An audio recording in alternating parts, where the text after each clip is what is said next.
Hello dear students, welcome to TWS academy. শুভ সকাল সকলকে। জেনারেল অ্যাওয়ারনেস এবং জিকের দুর্দান্ত কিছু পর্ব তোমাদের সঙ্গে আলোচনা করেছি। আজ তার 42 নং পর্ব এবং কয়েকদিন আরও চলবে সেশনটি। তো অবশ্যই সকলে সেশনটি শেষ পর্যন্ত দেখবে। আরও বিভিন্ন কিন্তু এরকম ক্লাস দেখতে আমাদের প্লেলিস্টে ক্লিক করে আগের ক্লাসগুলো তোমরা দেখতে পারো এবং TWS একাডেমি এবং দ্য ওয়ে অফ সলিউশন চ্যানেলের সঙ্গে যুক্ত থেকে সমস্ত ফ্রি ক্লাস তোমরা করতে পারো। আর সেই সমস্ত ক্লাসের লিঙ্ক পেতে টেলিগ্রাম গ্রুপে আমাদের যুক্ত হতে হবে তোমাদের। আর TWS একাডেমি অ্যাপে তোমরা যুক্ত হয়ে সেখান থেকে আমাদের থেকে পেইড ক্লাসে করতে পারবে। আজকে প্রথম প্রশ্নে আসবো। প্রথম প্রশ্ন দেখো, ভারতের মোট উপকূল রেখার দৈর্ঘ্য কত? WBPর প্রশ্ন এটা। তো ভারতের মোট উপকূল রেখা, প্রিলিমসের প্রশ্ন, দ্রুত অ্যান্সার করো এটা। ভারতের যে উপকূল রেখা, ভারতের উপকূল রেখাকে কিন্তু আমরা কয়েকটি ভাগে ভাগ করে থাকি। একটি হচ্ছে ভারতের মূল উপকূল রেখা, অর্থাৎ মূল যে ভূখণ্ড সেটার উপকূল রেখা। আরেকটা আমরা করতে পারি, সেটা হচ্ছে ভারতের সমগ্র, অর্থাৎ দ্বীপপুঞ্জ সমূহ, দ্বীপপুঞ্জ আছে না, লাক্ষাদ্বীপ, তারপর আন্দামান নিকোবর দ্বীপপুঞ্জ, এই সমস্ত দ্বীপপুঞ্জ মিলিয়ে কিন্তু আমরা করতে পারি সমগ্র ভারতের উপকূল রেখা। তো এখানে কিন্তু যেটা বোঝানো হয়েছে, ভারতের মোট কথার অর্থ হচ্ছে এখানে দ্বীপপুঞ্জ সহ ভারতের যদি বলা হয় মূল ভূখণ্ডের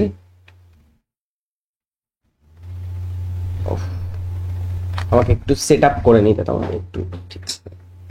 ওকে, তো ভারতের যে মূল ভূখণ্ড, সেই মূল ভূখণ্ডের উপকূল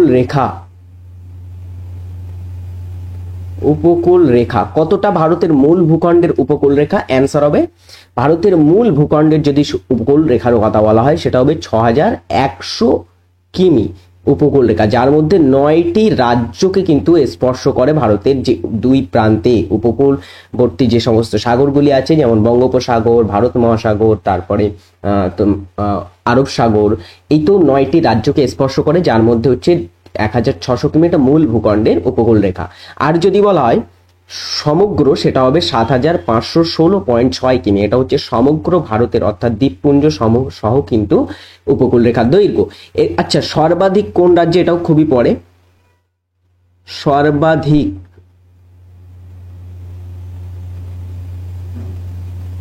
রাজ্য ও সর্বাধিক উপকূল রেখা কোন রাজ্যে? সেটা হবে গুজরাট রাজ্যে।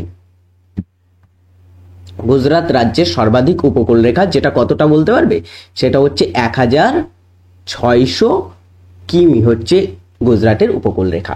নেক্সট প্রশ্ন, রানী রুদ্রমা দেবী ড্যাশ রাজবংশের একজন বিখ্যাত শাসক ছিলেন। রানী রুদ্রমা দেবী, ইনি 1600 শতাব্দী নাগাদ, তিনি কিন্তু 1200 খ্রিস্টাব্দ নাগাদ একজন কিন্তু বিখ্যাত একটা রাজবংশের শাসক হয়েছিলেন রানী রুদ্রমা দেবী।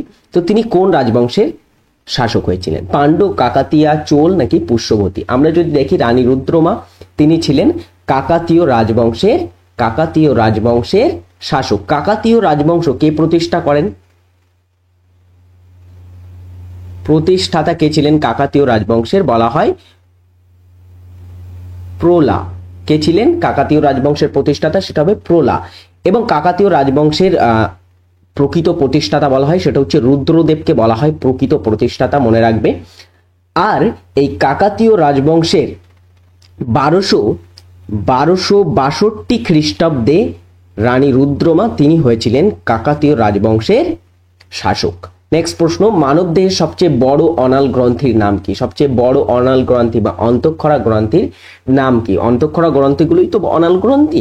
তো এদের মধ্যে কোনটি? যকৃৎ, পিটুইটারি, থাইরয়েড নাকি অগ্নাশয়? অ্যান্সার করো সকলে। কয়েকদিন আগে WBPSI তে তোমার পরীক্ষায় প্রশ্ন এসেছিল যে ক্ষুদ্রতম অনাল গ্রন্থি কোনটি? ক্ষুদ্রতম গ্রন্থি কোনটি বলতে পারবে? সেটা ছিল পিনিয়াল গ্রন্থি।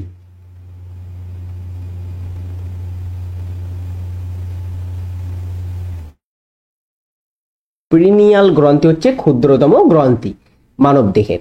আর মানব দেহের সবচেয়ে বড় অনাল গ্রন্থির নাম হচ্ছে সেটা থাইরয়েড গ্রন্থি। আমাদের যে গলার ট্রকিয়া, সেই ট্রকিয়ার দুই পাশে কিন্তু আছে এই থাইরয়েড গ্রন্থি, যেখান থেকে থাইরক্সিন হরমোন, যেটা শরীরে BMR নিয়ন্ত্রণ, গৌণ যৌন লক্ষণ প্রকাশ, দেন হচ্ছে তোমার বিভিন্ন কিন্তু থাইরক্সিনের যে বিপাকে একটা বৃদ্ধিতে কিন্তু সহায়তা করে থাকে থাইরক্সিন। ঠিক আছে, তো থাইরক্সিন হরমোন সেখান থেকে নিঃসৃত হয় আমরা জানি। নেক্সট প্রশ্ন, পৃথিবীর শুষ্কতম মরুভূমি কোনটি? পৃথিবীর শুষ্কতম মরুভূমির কথা বলা হচ্ছে। অ্যান্সারটা হবে কোনটি বলো তো? পৃথিবীর শুষ্কতম। পৃথিবীতে অনেকগুলো মরুভূমি আছে, যার মধ্যে বৃহত্তম হচ্ছে সাহারা, হচ্ছে বৃহত্তম উষ্ণ মরুভূমি, যেটা তোমার হচ্ছে কোথায় অবস্থিত? সাহারাটা অবস্থিত উত্তর পশ্চিম আফ্রিকায়, উত্তর আফ্রিকাতে এটা অবস্থিত। বিশেষ করে সাহারা মরুভূমি পৃথিবীর বৃহত্তম উষ্ণ মরুভূমি। আর আতাকামা মরুভূমি এটা অবস্থিত চিলি পেরু, এই দুটোই কিন্তু দক্ষিণ আমেরিকার রাষ্ট্র চিলি। সেই চিলি রাষ্ট্র আন্দিজ পর্বতমালা একদিকে, এবং আন্দিজ পর্বতমালার ঠিক তোমার ওটা হবে তোমার আন্দিজ পর্বতমালার কোন প্রান্ত? ওটা পশ্চিম দিক হবে, পশ্চিম দিকে বরাবর এই শুষ্ক মরুভূমি, পৃথিবীর শুষ্ক মরুভূমি আতাকামা মরুভূমিটি অবস্থিত। এবং কালাহারি মরুভূমি এটা কোথায় অবস্থিত? এটা কোথায় অবস্থিত? কালাহারি এটা অবস্থিত দক্ষিণ আফ্রিকাতে। আর গোবি মরুভূমি এটা কোথায় অবস্থিত? মধ্য এশিয়াতে অবস্থিত, মঙ্গোলিয়ার ওখানে। তো আতাকামা মরুভূমি এখানে হবে পৃথিবীর শুষ্কতম মরুভূমি। কোথায় অবস্থিত যদি বলা হয়, পরীক্ষায় প্রশ্ন আসে আতাকামা মরুভূমি কোথায় অবস্থিত, অ্যান্সার হবে এটা দক্ষিণ আমেরিকার চিলিতে কিন্তু বিশেষ করে এটা অবস্থিত। নেক্সট, নিম্নলিখিত কে দেওয়ান ই আর্জ নামক সামরিক দপ্তর গঠন করেন? তাহলে দেওয়ান ই আর্জ এটা কি? এটা একটা হচ্ছে সামরিক দপ্তর। যেই সামরিক দপ্তরটা কে তৈরি করেছিলেন বা গঠন করেছিলেন? মোহাম্মদ বিন তুগলক, ফিরোজ শাহ তুগলক, গিয়াসউদ্দিন তুগলক নাকি নাসির উদ্দিন মাহমুদ? দেখো, একজন শাসক ছিল যার নাম হচ্ছে গিয়াসউদ্দিন বলবন। গিয়াসউদ্দিন বলবনই এখানে সঠিক উত্তর হবে। তার সময়ে গুপ্তচর ব্যবস্থা বা এটাকে বলা হয়, তৎকালীন সময়ে বলা হতো বারিদ বা গুপ্তচর ব্যবস্থা তার সময়ে চালু হয়েছিল। এবং এই গুপ্তচর ব্যবস্থাকে শক্তিশালী করার জন্য এই গুপ্তচর ব্যবস্থাকে কি করা হয়? শক্তিশালী করার জন্য দেওয়ানি আর্চ নামক একটা পৃথক দপ্তর গঠন করা হয়েছিল। এটা একটা সামরিক দপ্তর হবে। তো সঠিক উত্তর হচ্ছে এখানে অপশন সি, গিয়াসউদ্দিন বলবন। গিয়াসউদ্দিন বলবন তিনি কিন্তু অনেক উল্লেখযোগ্য কাজ করেছিলেন, যার মধ্যে তার বিখ্যাত কাজ ছিল 40 চক্রের ক্ষমতা তিনি খর্ব করেছিলেন। দেন তিনি রক্ত লৌহ নীতি অনুসরণ করেছিলেন। তারপরে সিজদা পাইবাস প্রথার প্রচলন করেছিলেন। তারপরে নওরোজ উৎসব তিনি পালন করতেন তার রাজসভায়, প্রভৃতি কিন্তু উল্লেখযোগ্য তার সময়ের কিছু গুরুত্বপূর্ণ কাজ ছিল। এগুলো মনে রাখবে, খুবই খুবই গুরুত্বপূর্ণ। কিন্তু পরীক্ষায় আসে যে সিজদা পাইবাস প্রথাকে প্রবর্তন করেছিলেন বা 40 চক্রের ক্ষমতাকে খর্ব করেছিলেন প্রভৃতি। নেক্সট প্রশ্ন যেটা হবে সেটা হচ্ছে চুরাহি, মান্দেলি, কেওয়ানথালি হলো এই রাজ্যের কথিত উপভাষা বলা হচ্ছে। এগুলি তাহলে একটা একটা উপভাষা। এটাও প্রিভিয়াস ইয়ারের প্রশ্ন, ঠিক আছে, এটা সেন্ট্রাল পরীক্ষার প্রিভিয়াস ইয়ারের প্রশ্ন। তো চুরাহি, মান্দেলি এবং কেওয়ানথলি এগুলি হচ্ছে এক একটি উপভাষা। কোন রাজ্যের উপভাষা? এগুলি হচ্ছে হিমাচল প্রদেশ রাজ্যের উপভাষা। হিমাচল প্রদেশ রাজ্যের যদি মূল ভাষার কথা বলা হয়, রাজধানী বলতো, রাজধানীকে, তারপরে হচ্ছে মুখ্যমন্ত্রীকে, বর্তমান মুখ্যমন্ত্রীকে হিমাচল প্রদেশের। দেন ভাষা, প্রধান ভাষা কি বলতে পারবে? প্রধান ভাষা যদি বলা হয়, হিমাচল প্রদেশের অ্যাকচুয়ালি দুটো রাজধানী ধরা হয়, একটা হচ্ছে সিমলা আর একটা হচ্ছে ধর্মশালা। সিমলাটাই মনে রাখবে প্রধান, এবং আরেকটা হচ্ছে ধর্মশালা, যেটা শীতকালীন তোমার হচ্ছে রাজধানী বলা হয় সেটাকে। মুখ্যমন্ত্রীকে সুখবিন্দর সিং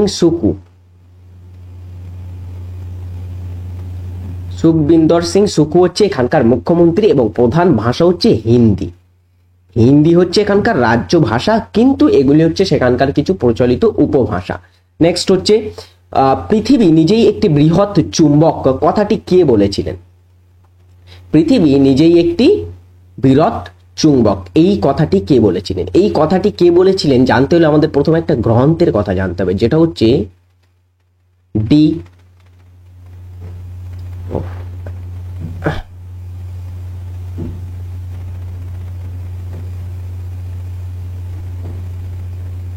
ডি ম্যাগনেট। গ্রন্থটির নাম কি?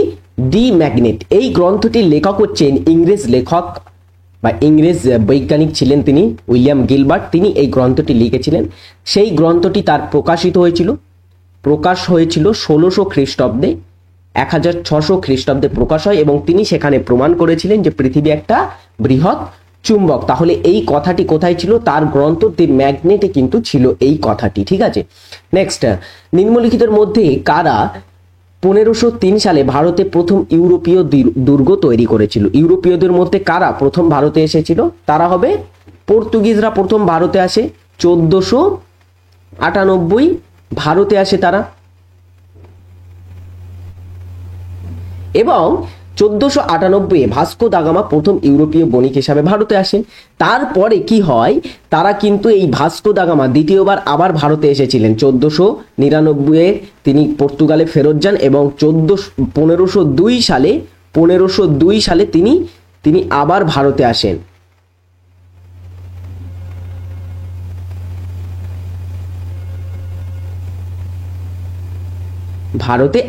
এবং তিনি একটা দুর্গ তৈরি করার অনুমতি পেয়েছিলেন। সেই দুর্গটি কে তৈরি করেছিলেন? তাহলে ভাস্কো দা গামা তৈরি করেছিলেন 1503 সালে। ভাস্কো দা গামা কোচিনের রাজার কাছ থেকে প্রথম দুর্গ তৈরি করার অনুমতি পান। পরবর্তীতে 1503 খ্রিস্টাব্দে পর্তুগিজরা পাকাপাকিভাবে এখানে শাসন করা শুরু করে এবং প্রথম শাসনকর্তা হিসাবে কে নিযুক্ত হয়েছিলেন? ফ্রান্সিসকো ডি আলমিডা, তিনি ছিলেন প্রথম পর্তুগিজ শাসক। নেক্সট প্রশ্ন যেটা হবে, স্ফিগমোম্যানোমিটার ব্যবহৃত হয় বাষ্পীভবনের হার পরিমাপে, রক্তচাপ পরিমাপে, দূরত্ব পরিমাপে আর সমুদ্রপৃষ্ঠের থেকে উচ্চতা পরিমাপে। স্ফিগমোম্যানোমিটার একটা যন্ত্র, যেই যন্ত্রটি প্রধানত ব্যবহার করা হয় কোন ক্ষেত্রে? ব্লাড প্রেশার পরিমাপ করতে, রক্তচাপ পরিমাপ করতে এটাকে ব্যবহার করা হয়। নিচের কোনটি রবি শস্য? এগুলোকে শীতকালীন শস্য বলা হয়। রবি শস্য মনে রাখবে, অক্টোবর নভেম্বর মাসে এগুলোকে রোপণ করা হবে এবং ফেব্রুয়ারি মার্চ অর্থাৎ এই সময়ে, আমরা এই যখন ক্লাসটি দেখছি এই সময়ে কিন্তু এগুলোকে ফসল তোলা হবে, ফসল কাটা হয়। ওকে, তো রবি শস্য এই শস্যগুলোকে বলে। রবি শস্যের যদি এখানে আমরা দেখি উদাহরণ, তাহলে গম হবে একটি রবি শস্য। গম তাহলে কি একটা রবি শস্যের উদাহরণ। এবং পরের প্রশ্ন, দ্য হিন্দু প্যাট্রিয়ট কার দ্বারা সম্পাদিত হতো? এটা আজকে তোমাদের হোমওয়ার্ক থাকবে, সকলে এটা কমেন্টে অ্যান্সার করে যাবে। হিন্দু প্যাট্রিয়ট পত্রিকা, এই পত্রিকাটি কি নীল চাষীদের দুঃখ বেদনার কথা তুলে ধরেছিল। তো একজন ব্যক্তির মধ্যে তিনি হিন্দু পত্রিকা বা হিন্দু প্যাট্রিয়ট পত্রিকার সম্পাদনা করতেন। সঠিক উত্তর কি হবে সকলে কমেন্টে জানাবে। নেক্সট, নিম্নলিখিত কোন নদীটির উপনদী হলো ওয়ার্ধা? ওয়ার্ধা হলো একটা নদীর উপনদী। কোন নদী? এগুলো সবগুলো উপদ্বীপীয় ভারতের নদ নদী। এর মধ্যে আমরা যদি দেখি গোদাবরী হচ্ছে কোথায়? মহারাষ্ট্রে, ছত্তিশগড়ের রায়পুরের সিহাওয়া উচ্চভূমি থেকে, সিহাওয়া ওটা মহানদী হবে। এটা হচ্ছে তোমার গোদাবরী নদীটা ত্রিম্বক মালভূমি থেকে, মহারাষ্ট্রের নাসিকের কাছ থেকে ত্রিম্বক মালভূমি থেকে উৎপত্তি লাভ করে বঙ্গোপসাগরে পতিত হয়েছে এবং দীর্ঘতম উপদ্বীপীয় ভারতের দীর্ঘতম নদী, দক্ষিণ ভারতের দীর্ঘতম নদী বলা হয় এটাকে। এর কিছু যদি উপনদীর কথা বলা হয় তাহলে আসে পেনগঙ্গা, ওয়েনগঙ্গা, ওয়ার্ধা, আরেকটা বিখ্যাত মঞ্জিরার নামটা মনে রাখো, এবং ওয়ার্ধা প্রভৃতি হচ্ছে গোদাবরীর কিছু উপনদীর নাম। তো অ্যান্সার হবে এখানে গোদাবরী। মহানদীর যদি উপনদীর কথা বলা হয় কি হবে বলো তো? মহানদীর উপনদী একটা হচ্ছে অঙ্গ এবং শিবনাথ, এগুলো হচ্ছে মহানদীর উপনদী। কৃষ্ণার উপনদী এগুলো জানো তোমরা, তুঙ্গভদ্রা যার তীরে হাম্পি শহর অবস্থিত। দেন হচ্ছে তোমার তুঙ্গভদ্রা, ভীমা, পরীক্ষায় এগুলি আসে খুবই, ভীমা, মুসি এবং আরেকটি হচ্ছে কয়না ইত্যাদি হচ্ছে কৃষ্ণার উপনদী। কিন্তু কাবেরীর উপনদী হিমবতী, ভবানী, সিমসা ইত্যাদি হচ্ছে কাবেরীর কিছু কিন্তু উপনদীর নাম। নেক্সট হচ্ছে চোখের সামনে স্বচ্ছ অংশকে কি বলে? চোখের সামনে যে স্বচ্ছ অংশ সেটাকে কি বলা হয়? স্বচ্ছ অংশকে কি বলা হয় বলো সকলে? কর্নিয়া, রেটিনা, তারাতন্ত্র, আইরিস। অ্যান্সারটা হবে কি? চোখের সামনে যে স্বচ্ছ অংশ সেটাকে বলা হয় কি? কর্নিয়া বলা হয় সেটাকে। নেক্সট প্রশ্ন, ভারতীয় সংবিধানের কোন অনুচ্ছেদে বলা হয়েছে যে সেখানে রাজ্যপাল থাকবেন রাজ্যে? কোনটিতে বলা হয়েছে ভারতে প্রতিটি রাজ্যে একজন করে রাজ্যপাল থাকবেন? অ্যান্সার কি হবে বলো? রাজ্যপালের উপস্থিতি। সংবিধানের 152 নং ধারা রাজ্যের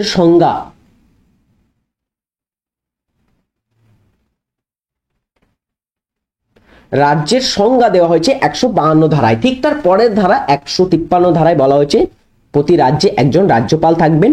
এবং 154 ধারায় মনে রাখবে বলা হয়েছে, এটা খুবই খুবই খুবই মোস্ট ইম্পর্টেন্ট 154 ধারা, যেখানে বলা হয়েছে কি রাজ্যের প্রশাসনিক ক্ষমতা কার হাতে ন্যস্ত থাকবেন? সেটা কিন্তু রাজ্যপালের হাতে ন্যস্ত থাকবে। এটাও পরীক্ষায় খুবই আসে, কোন ধারায় বলা হয়েছে রাজ্যের প্রশাসনিক ক্ষমতা ন্যস্ত থাকবে রাজ্যপালের হাতে। নিচের মধ্যে কে আকবরনামা লিখেছিলেন? আকবরনামা এটা হচ্ছে মুঘল সম্রাট আকবরের জীবনী। আকবরের জীবনী, এই আকবরনামা বা আইনি আকবরী এইটির লেখককে? অ্যান্সার হবে এটা লেখক হচ্ছে তার সভাকবি ছিলেন আবুল ফজল, তিনি এটা লিখেছিলেন। নেক্সট, কাঠপুতলি নৃত্য কোন রাজ্যের অন্তর্গত? কাঠপুতলি একটা রাজ্যের অন্তর্গত নৃত্য, কোন রাজ্যের নৃত্য?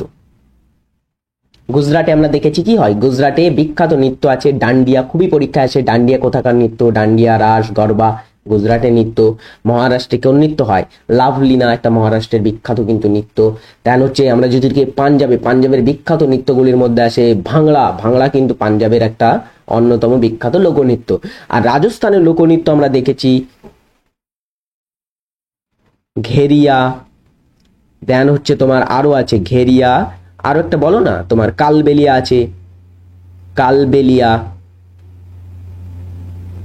দেন তোমার কাঠপুতলি ইত্যাদি হচ্ছে রাজস্থানের কিছু লোকনৃত্যের নাম। নেক্সট, মানবদেহের নিচের কোন অংশে ম্যাসেটার পেশি অবস্থিত? ম্যাসেটার পেশি মানবদেহের কোন অংশে থাকে? এই পেশিটা কিন্তু আমাদের খুবই খুবই আমাদের কার্যকর একটা পেশি, বিশেষ করে এটা শক্ত জিনিসকে পেশাই করতে ব্যবহৃত হয়ে থাকে। এই পেশিটি সাহায্য করে থাকে, যেই পেশিটি আমাদের চোয়ালে থাকে, চোয়ালের নিচের দিকে কিন্তু থাকে এই পেশিটি, যেটা কিন্তু শক্ত কোনো খাবারকে চেবাতে সাহায্য করে থাকে, এই ম্যাসেটার পেশি। অ্যান্সার হবে এটা চোয়ালে থাকে। নেক্সট, বিশ্ব জীববৈচিত্র্য দিবস পালিত হয় কবে? বিশ্ব জীববৈচিত্র্য দিবস পালিত হয়ে থাকে?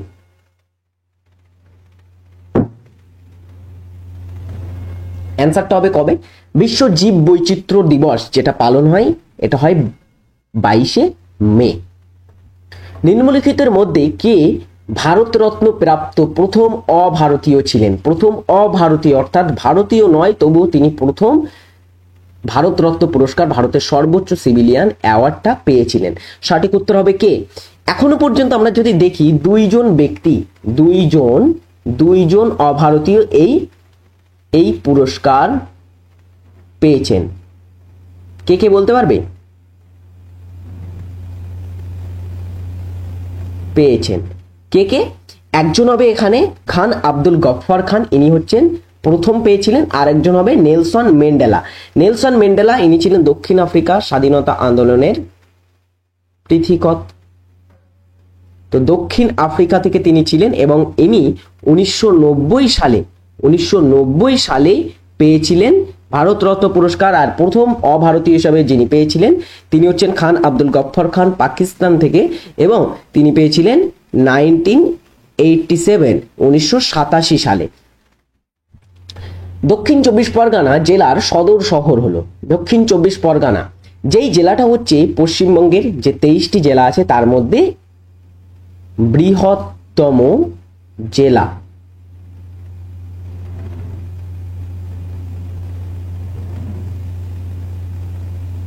পশ্চিমবঙ্গের বৃহত্তম জেলা এই দক্ষিণ চব্বিশ পরগনা জেলা।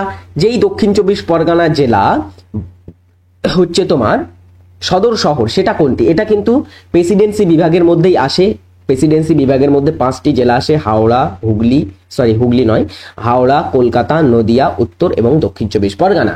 তো দক্ষিণ 24 পরগনার যদি বলা হয় সদর শহর, উত্তর 24 পরগনার বারাসাত, দক্ষিণ 24 পরগনার আলিপুর হবে। অনেকে ডায়মন্ড হারবার ভুল করে করবে, বারুইপুর করবে অনেকে, কিন্তু নয়, এটা হবে আলিপুর হচ্ছে দক্ষিণ 24 পরগনার সদর শহর। নেক্সট হচ্ছে ড্যাশ আইনকে ব্ল্যাক বিল বলা হয়। ব্ল্যাক বিল, কালো আইন বলা হয় কোন আইনকে?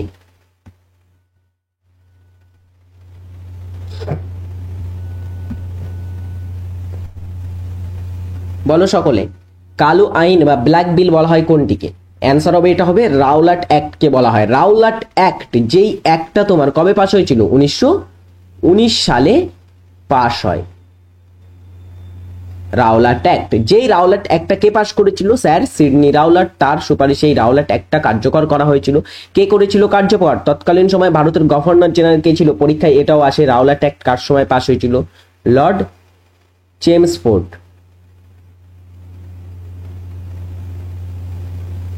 লর্ড চেমসফোর্ডের সময় এটা পাস হয়। এবং এই রাওলাট অ্যাক্টে কি বলা হয়েছিল? রাওলাট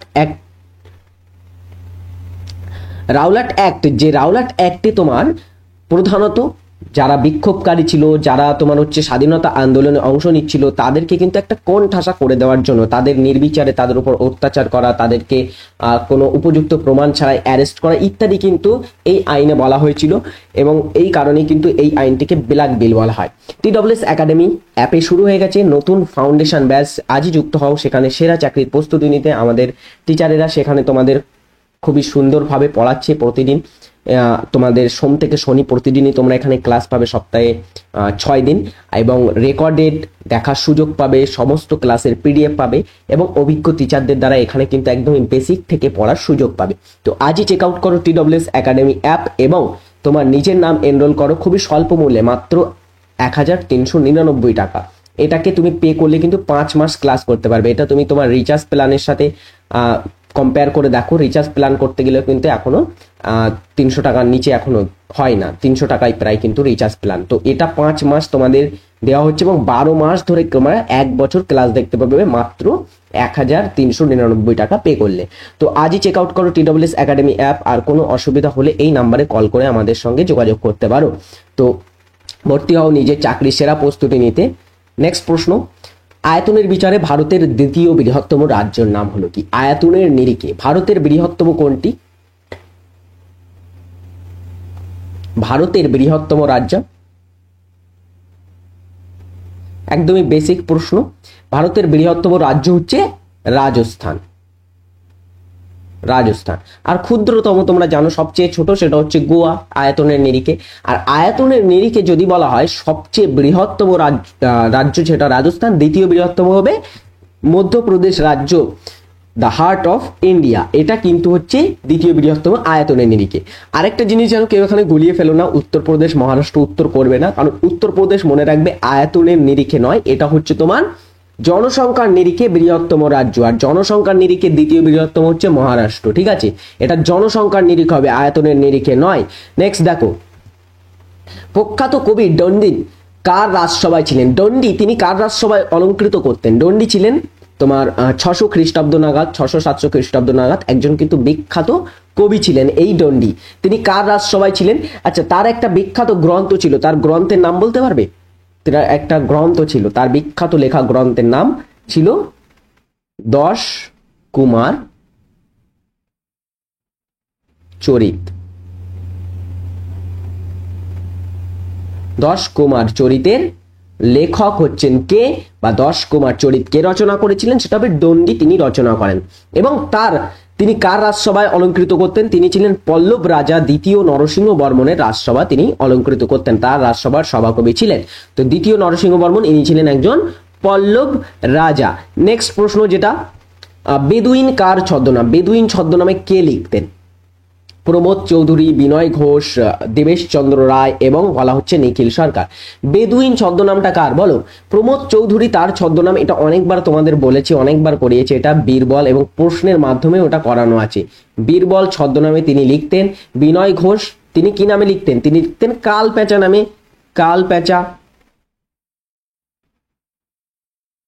কাল পেঁচা নামে তিনি লিখতেন এবং দেবেশচন্দ্র রায় লিখতেন বেদুইন ছদ্মনামে। নিখিল সরকারের একটা ছদ্মনাম ছিল যেটা হচ্ছে শ্রীপান্থ।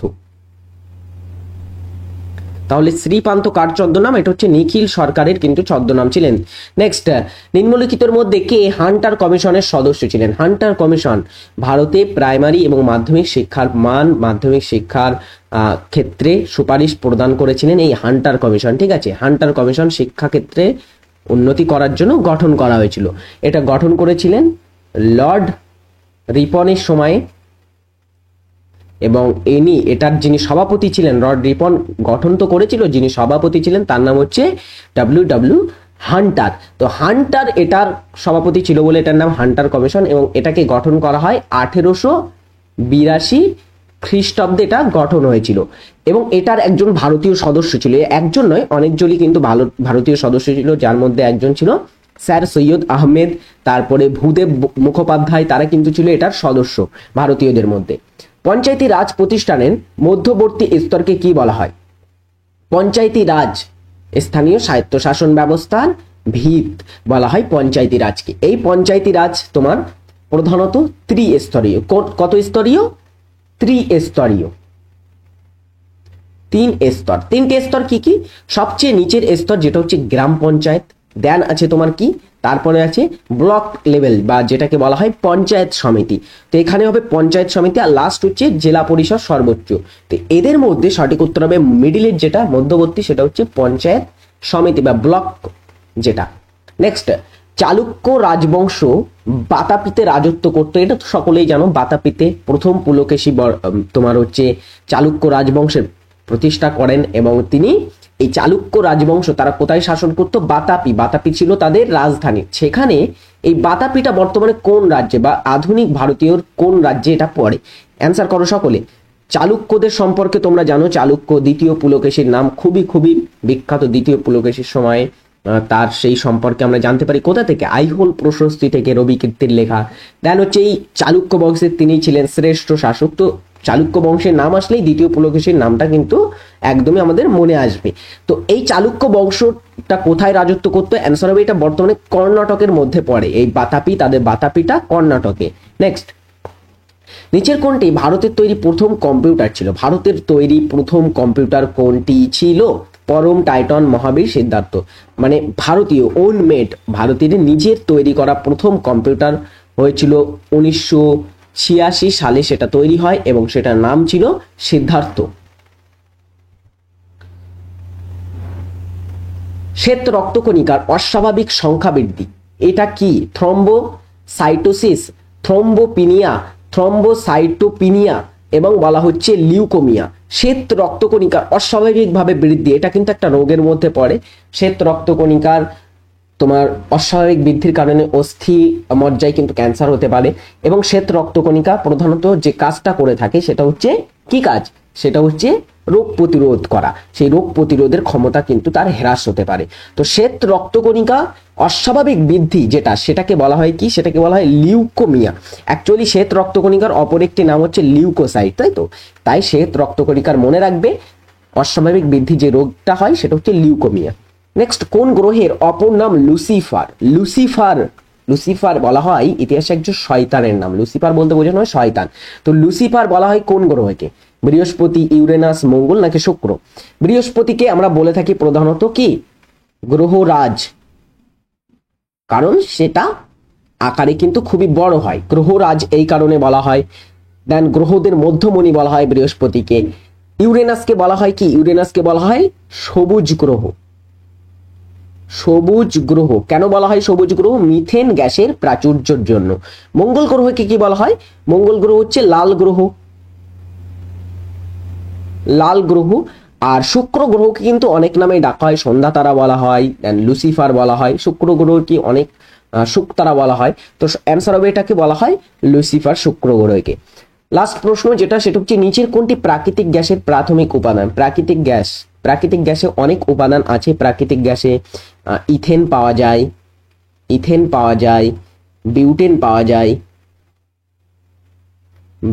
পাওয়া যায়, প্রোপেন পাওয়া যায়, দেন মিথেন পাওয়া যায়। তো অ্যান্সার হবে এখানে প্রাথমিক যে উপাদান প্রাকৃতিক গ্যাসে সেটা হবে মিথেন। তো তো এই ছিল আজকের ক্লাস, তোমাদের সঙ্গে সংক্ষেপে আলোচনা করলাম। অবশ্যই টিডব্লিউএস একাডেমি অ্যাপটিকে ডাউনলোড করো, সেখানে যদি বেটার তোমরা ক্লাস করতে চাও। আর তোমরা আমাদের টিডব্লিউএস একাডেমি এবং the way of solution channel দুটিকে সাবস্ক্রাইব করে রাখো, সেখান থেকে কিন্তু তোমরা প্রতিদিন ফ্রিতে ক্লাস করতে পারবে। তো আজই চেক আউট করো আমাদের টিডব্লিউএস একাডেমি অ্যাপ এবং সেখানে তোমরা তোমাদের নিজের নাম এনরোল করো। এখানে আজকের ক্লাসটি শেষ করছি। সকলে ভালো থাকবে, সুস্থ থাকবে, নিজের খেয়াল রাখবে। টাটা।